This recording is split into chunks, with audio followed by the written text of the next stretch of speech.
Chris, can you give our viewers a little bit of a history of Manitowoc? Sure. Manitowoc started, well, probably in about 100 some odd years ago as a marine company building and repairing ships in Manitowoc, Wisconsin. Then somewhere in the 30s or 40s they got into cranes, and then in the late 50s or early 60s got into food service equipment. Best known for the ice side of the business. About a year and a half ago, they bought a company called Notice, and Notice was roughly $1.6 to $1.8 billion in global turnover, and that drove the business up to close to about $2 billion altogether in food service equipment. And what do you like best about dealing with the food service industry from your vantage point? Well, I'm a people person. I was in sales for a long time, and I think that's probably my favorite part about it. But I can say that working for a company like Manitowoc is exciting in that they're leading edge. They're looking to continually improve and compete through differentiation. Mm-hmm. And you travel the globe in your work, and you have for a while. Well, what are you seeing out there in terms of the recession here and abroad? You know, from the economy perspective, we have one very solid piece of data other than just watching our own sales.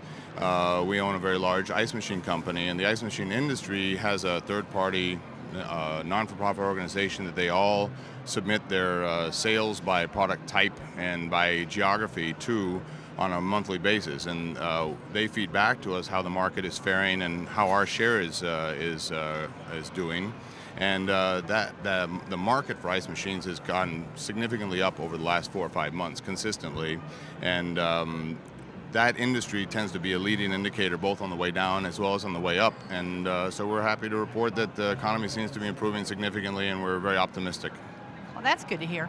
And when you work with food service operators, so they buy a piece of equipment, how does the relationship work after the sale's made? What happens? Well, typically most of our products are warrantied after the sale, and we maintain a very direct relationship as a result of that. The after-sale business is very much about the service, which we don't own directly in most cases, but we have very strong relationships with very top-level service organizations that maintain the equipment after the sale. So we know very well that if the end-user customer has a positive experience with our product throughout the life of the product, they're more likely to buy our brand again. So it's very important that we maintain that. Right. And are you hearing anything from operators, anything about how they're feeling about the economy? Do you find optimism in the restaurant operator community? Very much so. I mean, this show I think is a good indication. We found that the traffic is more than what we thought, and the quality of the traffic is significantly better than what we thought. People are very serious about talking about being prepared for the return of the economy, and so we've had what we consider to be a very good show as a result of that. And what aside from talking to your customers, do you like to do when you're here at the National Restaurant Show in Chicago? I like to take advantage of all the fine places there are to eat in this city. I have to say that losing weight is not something I plan to do in the next 3 or 4 days.